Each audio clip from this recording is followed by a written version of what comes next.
Hi friends, ഞാനിന്ന് നിങ്ങളുമായിട്ട് share ചെയ്യാൻ പോകുന്നത് എല്ലാ വീട്ടമ്മമാർക്കും വളരെ യൂസ്ഫുള്ളായ നല്ല അടിപൊളി ടിപ്സുകളുമായിട്ടാണ്. അപ്പോൾ വീഡിയോ സ്കിപ്പ് ചെയ്യാതെ കാണുക. അപ്പോൾ ഫസ്റ്റ് ടിപ്പിലോട്ട് കിടക്കാം. അപ്പോൾ നമ്മൾ ഇതേപോലെ പെയിൻ ചീപ്പാണേലും ഏത് ചീപ്പാണേലും നമ്മൾ ചെയ്യുമ്പോഴത്തേനും മുടിയിൽ നല്ല തിക്കുണ്ടെങ്കിൽ തന്നെ നമുക്ക് പെയിനൊക്കെ നല്ല രീതിയിൽ തന്നെ നമുക്ക് വടിച്ചെടുക്കാൻ പറ്റും. കാരണം ഇതിനകത്ത് വാസലിൻ തേക്കുമ്പം നമ്മളെ മുടിക്കകത്ത് എത്ര തിക്കുണ്ടെങ്കിലും നല്ല രീതിയിൽ തന്നെ ഇറങ്ങുകയും ചെയ്യും. അതല്ല മുടി വേദന എടുക്കത്തുമില്ല. നമുക്ക് ഈ രീതിയിൽ പേനെല്ലാം നല്ല രീതിയിൽ തന്നെ ചീവിയെടുക്കാം. അപ്പോൾ പെയിൻ ചീപ്പിനകത്ത് വാസലിൻ തേച്ചാൽ അങ്ങനെ ഒരു ഗുണമുണ്ട്. പിന്നെ അല്ലാതെ നമുക്ക് സാധാരണ മുടി ചീവുന്നവർക്കും മിക്ക ചീപ്പ് പിടിച്ചാലും ആ ഭാഗം കൂർത്തിരിക്കും, ഓരോ മുനപ്പം കൂർത്തിരിക്കും. അപ്പോൾ അത് മുടി വേദനിക്കാനൊക്കെ ചാൻസ് ഉണ്ട്. അപ്പോൾ ഇതേപോലെ വാസലിൻ തേച്ചിട്ട് നമ്മൾ മുടിയൊക്കെ ചീവി നോക്കിയാൽ നല്ല രീതിയിൽ തന്നെ നമുക്ക് മുടിയൊന്നും പൊട്ടാതെ തന്നെ നല്ല രീതിയിൽ നമുക്ക് പേനാണേലും ചീവിയെടുക്കാൻ പറ്റും. അല്ലാതെ എത്ര തിക്കുള്ള മുടിയും നമുക്ക് ഇതേപോലെ വാസലിൻ തേച്ച് നല്ല രീതിയിൽ ചീവിയെടുക്കാൻ പറ്റും. അതേപോലെ തന്നെ അടുത്ത ടിപ്പാണ്, വാസലിൻ തേച്ച് നമുക്ക് ഈ കാൽക്കുലേറ്റർ അതേപോലെ തന്നെ നമ്മുടെ കമ്പ്യൂട്ടറിൻ്റെയൊക്കെ കീബോർഡൊക്കെ ഉണ്ടെങ്കിൽ പൊടി പിടിച്ച് കിടക്കുകയാണെങ്കിൽ ഇതേപോലെ കുറച്ച് ടിഷ്യൂ പേപ്പറിനകത്തോ കോട്ടൺ തുണിയിലോ വാസലിൻ തടവിയിട്ട് ഇതേപോലെ ഒന്ന് തേച്ച് കൊടുക്കുക. നല്ല രീതിയിൽ തന്നെ നമുക്ക് പുതിയതുപോലെ തന്നെ ഇരിക്കും. കാരണം ആ ഇടയിലൊക്കെ പൊടി ഇരുന്നാൽ പോകാൻ പാടാം. അപ്പോൾ ഇങ്ങനെ ഒന്ന് തേച്ച് കൊടുക്കുമ്പം തന്നെ നമുക്ക് നല്ല പുതിയതുപോലെ നമുക്ക് ഉണ്ടോ ഇതേപോലെ മിനുസമായിട്ടിരിക്കും നമ്മൾ തേച്ചെടുക്കുമ്പോഴത്തേക്കും. ഇതേപോലെ നമുക്ക് കീബോർഡും ഒക്കെ പൊടി പിടിച്ച് കിടക്കുകയാണെങ്കിൽ ഇതേപോലെ തുടച്ചെടുക്കുക. കണ്ടോ നല്ല രീതിയിൽ തന്നെ അതിൻ്റെ പൊടിയെല്ലാം പോയിട്ട് പുതിയതുപോലെ ഇരിക്കുന്നുണ്ട്. കുറേ നാളത്തേക്ക് ഇതേപോലെ തന്നെ ഇരിക്കുകയും ചെയ്യും. പെട്ടെന്ന് പൊടി കയറി പിടിക്കത്തുമില്ല. അപ്പോൾ വാസലിൻ വെച്ച് ഒരുപാട് ഉപയോഗങ്ങളുണ്ട്. അതിൽ കുറച്ച് ടിപ്സുകളാണ് ഞാൻ അതിനകത്ത് കാണിക്കുന്നത്. അടുത്തത് വാസലിൻ വെച്ച് തന്നെ നമുക്ക് താക്കോല് കുറച്ച് ഇതേപോലെ ഒന്ന് സ്പ്രെഡ് ചെയ്ത് കൊടുത്താൽ മാത്രം മതി.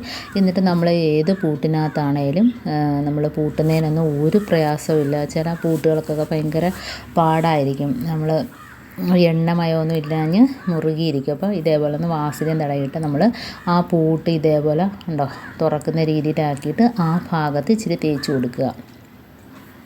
അപ്പോൾ വളരെ ഈസി ആയിട്ട് നമുക്ക് പൂട്ടാനും എടുക്കാനൊക്കെ പറ്റും. കണ്ടോ ഒന്നുകൂടെ കുറച്ചുകൂടെ കറക്കിയിട്ട് ഫുള്ളായിട്ട് വാസലിൻ്റെ ഇത് വെച്ചൊന്ന് വെറുതെ ഒന്ന് സ്പ്രെഡ് ചെയ്ത് കൊടുത്താൽ മാത്രം മതി.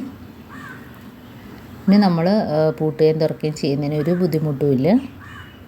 വളരെ ഈസി ആയിട്ട് നമുക്ക് ചെയ്യാൻ പറ്റും.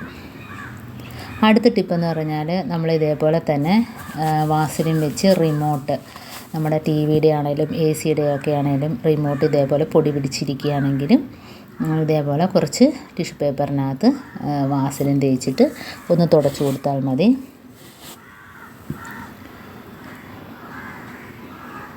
ഇപ്പോൾ ഒരു സ്വല്പം മാത്രം മതി നമുക്ക് ടിഷ്യൂ പേപ്പർ തേച്ചിട്ട്, അതല്ലെങ്കിൽ കോട്ടൺ തുണി വെച്ചാണേലും തുടച്ചാൽ മതി.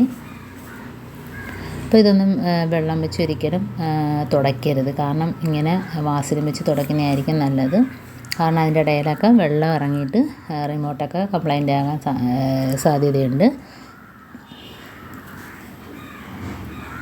അപ്പോൾ കണ്ടോ നല്ല രീതിയിൽ തന്നെ പുതിയതുപോലെ ആയിട്ടുണ്ട്. കണ്ടോ അപ്പോൾ ഇതേപോലെ തന്നെ നമ്മുടെ എന്ത് സാധനവും പൊടി പിടിച്ച് കിടക്കും നമുക്ക് ഇതേപോലെ തുടച്ചെടുക്കാം. ഇനിയിപ്പോൾ അടുത്ത ടിപ്പിലോട്ട് കിടക്കാം. അടുത്ത ടിപ്പെന്ന് പറഞ്ഞാൽ നമ്മൾ വളയാണേലും മോതിരമൊക്കെ ആണേലും കയ്യിലിടാനൊക്കെ ബുദ്ധിമുട്ടുള്ള സമയത്ത് ഇതേപോലെ കുറച്ച് വാസലിനൊന്ന് കയ്യിലൊന്ന് തടവി കൊടുത്തിട്ട് നമുക്ക് വളരെ ഈസി ആയിട്ട് എത്ര ടൈറ്റായിട്ടുള്ള വള വേണേലും നമുക്ക് വളരെ ഈസി ആയിട്ട് നമുക്ക് ഇടാൻ പറ്റും. കണ്ടോ അപ്പോൾ ഇങ്ങനെയൊക്കെയുള്ള ഒരുപാട് ഉപകാരങ്ങളുണ്ട് വാസലിൻ കൊണ്ട്. അതേപോലെ തന്നെ മോതിരം ആണെങ്കിലും നമുക്ക് ഇടാൻ പറ്റും. അപ്പോൾ അടുത്ത ടിപ്പെന്ന് പറഞ്ഞാൽ നമ്മൾ ഇതേപോലെ ചവണയാണേലും അതേപോലെ കത്രിക ഇതെല്ലാം നല്ല ടൈറ്റായിട്ട് ഇരിക്കുകയാണെങ്കിൽ നമ്മൾ ഉപയോഗിച്ചിട്ട് എപ്പോഴും എടുക്കാത്ത സാധനങ്ങളല്ലേ, അപ്പോൾ ഇതേപോലെ ഭയങ്കര ടൈറ്റാണെങ്കിൽ നമുക്ക് കുറച്ച് വാസലിൻ അതിൻ്റെ ഇടഭാഗത്തൊന്ന് തേച്ച് കൊടുത്താൽ മതി. ആ ഇടയിലൊക്കെ ഒന്ന് തേച്ച് കൊടുത്താൽ മതി. കണ്ടോ നമ്മൾ അങ്ങോട്ടും ഇങ്ങോട്ടും പ്രസ്സാക്കുന്ന ഭാഗത്തൊക്കെ തേച്ച് കൊടുത്തിട്ട് ഇതേപോലെ ഒന്ന് ആക്കി കൊടുത്താൽ നമുക്ക് ഒരു കംപ്ലൈൻറ്റും ഇല്ലാതെ തുരുമ്പിക്കാതെ തന്നെ എത്ര നാൾ വേണേലും ഇരുന്നോളും. അപ്പോൾ ഇടയ്ക്ക് ഇതേപോലെ ഒന്ന് ചെയ്ത് കൊടുത്താൽ മാത്രം മതി. അതേപോലെ തന്നെ കത്രിക, അതും നമ്മൾ ഇതേപോലെ ഉപയോഗിക്കാതെ മാറ്റിയിടുമ്പം തുരുമ്പിക്കും. അത് മാത്രമല്ല അപ്പോഴത്തേന് ഇതേപോലെ ടൈറ്റായിട്ടിരിക്കും. അപ്പം അതും ഇതേപോലെ വാസലിൻ തേച്ച് നല്ല രീതിയിൽ തന്നെ നമുക്ക് ഇതേപോലെ ആക്കി വെച്ചാൽ തുരുമ്പിക്കത്തും ഇല്ല. എപ്പോഴും പുതിയതുപോലെ തന്നെ ഇരുന്നോളും. കണ്ടോ, മീനൊക്കെ കണ്ടിക്കുന്ന കത്രികയാണേലും അതേപോലെ തുണി മുറിക്കുന്ന കത്രികയാണേലും ഇതേപോലെ ചെയ്ത് കൊടുത്താൽ മതി. അപ്പോൾ എൻ്റെ ഈ ടിപ്സുകളെല്ലാം നിങ്ങൾക്ക് ഇഷ്ടമായെന്ന് വിചാരിക്കുന്നു. അപ്പോൾ ഈ ടിപ്സിൽ ഏതെങ്കിലും ഒന്ന് യൂസ്ഫുള്ളായിട്ട് തോന്നിയിട്ടുണ്ടെങ്കിൽ ഒന്ന് ലൈക്ക് ചെയ്യാനും കമൻറ്റ് ചെയ്യാനും സബ്സ്ക്രൈബ് ചെയ്യാനും മറക്കരുത്. കൂട്ടത്തിൽ ബെല്ലൈക്കൻ എനേബിൾ ചെയ്യാനും മറക്കരുത്.